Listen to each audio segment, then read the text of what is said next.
American Club Challenge Cup is our feature race at Happy Valley on a Wednesday night. Race number 5 on an 8-race programme. Very warm welcome to Racing to Win. Have a look at the whole card for you today. I'm Andrew Lejeune. Good to have your company. I'm joined here in the studio by Paul Lally and John Bluntz. And John, the feature race, some lightly race sorts going around there, but some well-established stars going around in the last. Yeah, it's going to be an absolute cracker, and they should go a pretty strong gallop as well, so it could be one that really favours the closers, and there are a few of those in there too. It should be a really good final race. All right, that's race number 8, Class 2 over the 1,200 metres. And Paul, we've got a jackpot in the TT, and I say these lightly raced horses and a few returning as well. Make some interesting betting moves. Yeah, it should be good. 1.1 million is the jackpot in that triple trio, and we've also, as Andrew mentioned, that last race is a cracker. Super Turbo. You've got Starlight coming up in grade. Spotlight Dream 1 from 1 on the all-weather. See if he can transfer that as well. And then you've got some interesting fair starters. One I think goes okay, or a couple actually I think go okay. So we'll see how they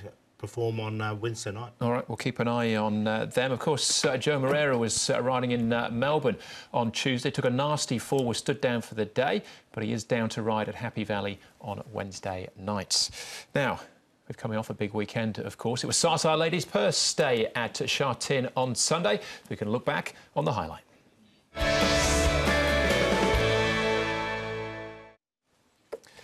Now, it's set up at a record-breaking pace, as it turned out, with Time Warp in front, got some pressure from the outside, and in the end, it was NASA who let down and stopped the clock in 1:45 and change. He certainly did, yeah, and credit to Time Warp as well, as you said, that he's run some amazing fractions out in front there, and he's almost still managed to get the job done. But in the end, I suppose it was set up for one of the closers, one of the lightweights as well. NASA, handicapper, hasn't missed him after this, mind, but he's managed to reel in Time Warp in the latter stages. Romantic Touch in third, and Horse of Fortune, last year's winner, running another good race there in fourth. Yeah, he did, and it's interesting because Time Warp, you know, he all but won it, didn't he? He did everything right, and he was just swamped late. So it was a really good run from both those first two horses. Yeah, both with entries for the international meeting itself. So between them, Tony Cruz and Tony Millard had the first 4 across the line.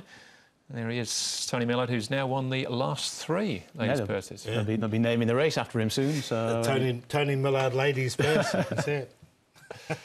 Of course, on the back of that, NASA, as you said, hasn't been missed by the handicapper, but under normal circumstances, trainers would be up in arms. Yeah. But he needed these points, didn't he? He did, yeah, for, of course, a date at HKIR, which is fast approaching. So, and very good form in South Africa. So if he's bringing that to the table now in Hong Kong, he'll have a pretty decent chance come December. Yeah, well, as far as those ratings points are concerned, 18 in actual facts is what NASA was hit with. Moves up to 105, but he needs all of them. Other winners on the day, Paul, Hot King Prawn, impressive on his return, and Conti winning first up too. Both up 9 points, yeah, they look both good, and so did Amazing Star. Like, he was a little bit disappointing on debut, but he's bounced back brilliantly, and he goes up to the 61, so he'll come in on a lightweight next start. So they all went up 9 points, and Win Beauty Win, I thought, was a nice win as well.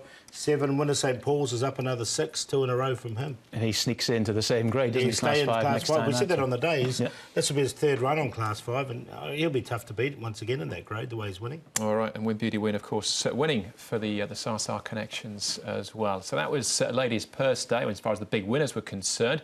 Let's see what you can find, though, with our horses to follow.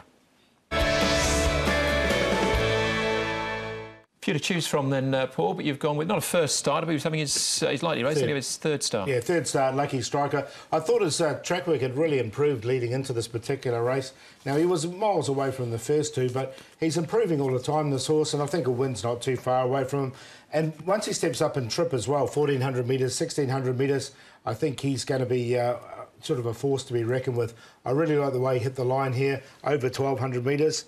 And he just sort of overcome Lucky right on the post. So a good run for him, and 1,400, even 1,650 at Happy Valley might be his go, because he's not the biggest horse around, and hit the line really well. Yeah, of course, that's Amazing Star winning, beating Alcari, reversing placings with him. What do you find for us, John? Well, I've gone with a horse called Amusing City, who managed to, I think, improve quite a bit on what he's done so far. He ran in all Griffin company for 2 races last season, and of course those that have come out of those races haven't really done very well, apart from Hot King Prawn. But this fella managed to win then. First 2 runs this season off big weights, didn't really do much. He's only a little fellow as well, but just down slightly in the weights here. This was a much better performance. I think this was over 1400. I think he can definitely get the 16. And I think just the 5 runs under his belt, there's more to come from him. He's in the right stable. John Moore and Tommy Berry, I'm sure, will probably get a bit more improvement out of him next time. Yeah, Red Elise didn't get any luck at all there as well, but he's on a lot of people's radar already. For me, it's Call Me Awesome. So we're going to the second last race here. There he is out wide with CP Power, and they pretty much match strides all the way down the lane here. CP Power's won his last 2, though. But Call Me Awesome, the important thing about him is that he drops a point. So he's now on to 60, so he drops down a class. The last time he was in Class 4, he won. It was at Happy Valley over the 1650. So don't be surprised if you see him switch tracks next time out. This is Time to Celebrate overhauling Spicy Shore there. But yeah, that drop in the ratings will hopefully bring about a win. Bob Elite ran a nice race again, didn't he, in third? Yeah, very happy with him. He's once he gets to a mile as well, we'll be keeping a very close eye on him. It was a good run from him over 1400. Good race for Paul Lally fans, that, wasn't it? For Paul Lally. All right, those are horses to follow as far as the suspensions are concerned. We've got Karis Tietner picked up a couple of days, 3 in actual fact, careless riding on 50-50. And then going back to the midweek meeting, Olivia Deleuze, Zach Purton and Tommy Berry picking up a couple of days each through their 8th to 12th, so missing Wednesday night's programme. And horses withdrawn, just one of them so far, and that is Choice Exchequer out of the last, so Holy Unicorn replaces him. Alexi Badella, who is supposed to be on Choice Exchequer, makes the switch as well. So our opening event, 1800 metre Class 5 contest on the B course at Happy Valley for our 20th meeting of the season. And they're headed by Gold Velvet, who's run up course and distance last time out. That's behind Fruitful Life. Jimson the Famous, little gear change for him as he tries the 1800 for the first time at the Valley. My Gift, course and distance, first time for him too. Rock the Tree was also behind Fruitful Life. He was 5th last time out. Lipagas was a winner here over the 1650, 2 starts back. And My Folks gets the blinkers back on. Yeah, Choice Exchequer defecting from this race has just changed the speed map round a little bit. Jimson the Famous might get a slightly easier time out in front than he would ordinarily have done so had Choice Exchequer run. Lipagas is in very good form of late, and My Gift significantly improved for the drop-in class last time. So interesting Class 5 race. It is, and Gold Velvet came to form when he stepped up in distance, and he's up here at 1800 metres now. He's going to start favourite, likely, with Joe Moreira to ride. The trip suits him, and his track work's been pretty good leading to this. You can see him going really nice. He's a big, strong horse, barrier 3. This was his second gallop leading in, and that was on the 4th of November. And a good piece once again from him. So 2 nice pieces from Gold Velvet. Expect a good run from this horse. The other one we're going to take a look at here is My Gift. He's always a horse that's been quite well backed. He's been in a few betting moves before, especially in his last start. And he hasn't shown too much to date from his 15 starts, but his track work, you can see why he gets back, because he does work well. Yeah, it's just his second start in Class 5, so I think it's probably one of the reasons the money came from last time. Let's start off, though, our probable favourite here in Gold Velvet and Rock the Tree out a wide 2. Both of them pretty wide on the track as they swing in. Yeah, I've got them both in the numbers, actually, these 2 horses. I've actually got Gold Velvet on top. I think he can improve from his last run. He hit the line very strongly here. Rock the Tree, he's a horse who's a Class 4 winner here in Class 5 as well. Karis Tietner aboard. Just awkward at 8, he'll get back a bit more, and I think Gold Velvet will get the first run on him. Yeah, Rock the Tree is well rated, but those first 2 home there, Gold Velvet and Fruitful Life, they're 2 horses that will be leaving Class 5 behind very shortly. Yeah, Gold Velvet comes up with barrier 3. He wasn't drawn that wide, barrier 6 last time, I suppose, but 3 should aid his cause somewhat too. This is Lipagas at Chartin, this time over the mile. Yeah, this fella's really begun to hit his straps. It's taken a while, but he won 2 starts ago. This wasn't a bad effort at all. And the win at Happy Valley came from gate 10.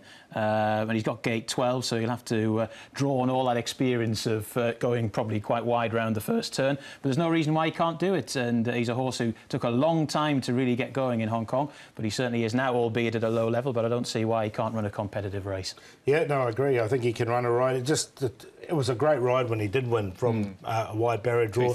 Just whether he'll get the same sort of run. All right, OK, that's Le Pegasus. Now, G1 Union, sent back to the trials, pulled up with an irregular heart rhythm last time. He's looked all right, though? Yeah, this is the key, right? It's with these horses that have these irregular heart rhythms. He's gone back.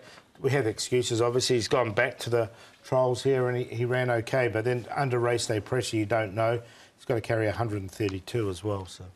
Yeah, well, he gets gate 1, so he's going to have an easier run than he had last time or in previous runs as well. So I think there's a bit to like about him. I haven't got him in the numbers, but it wouldn't be a surprise if he ran probably his best race so far. All right, OK. So Class 5's to kick things off. Paul, Gold Velvet favourite, in for you? Yeah, I've got him on top. I think he looks really tough to beat. He's quite progressive over the longer distances. Now he's stepped up, being by Savabeel. My Gift, second start, as you mentioned, in Class 5's track work's been very good. Rock the Tree will get back. He'll be running on nicely. And Double Point was disappointing last start, but the start before that, he had excuses and ran really nicely. So in the Class 5, we'll give him a chance to run a placing. I went 1, 5, 9 and 8, but I think 1 will win the race.